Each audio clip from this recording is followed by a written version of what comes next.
Our journey continues to Fez, the oldest and most traditional of Morocco's imperial cities. Fez is home to one of the largest and oldest urban car-free zones in the world. Walking into the Medina, called Fes el Bali, feels like traveling back 1,000 years in time.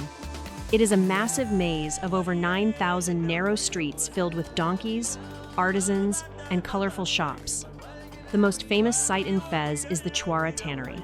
Here, workers still use traditional methods to dye leather in large stone pits filled with vibrant colors. It is an incredible sight, though the smell is very strong. You should also visit the University of Al-Quaraouiyine, which is recognized as the oldest degree-granting university in the world still in operation. The city is also famous for its beautiful blue pottery and complex mosaic tilework called zellige. Fez is the spiritual and cultural heart of Morocco, offering a truly authentic experience that stays with you forever.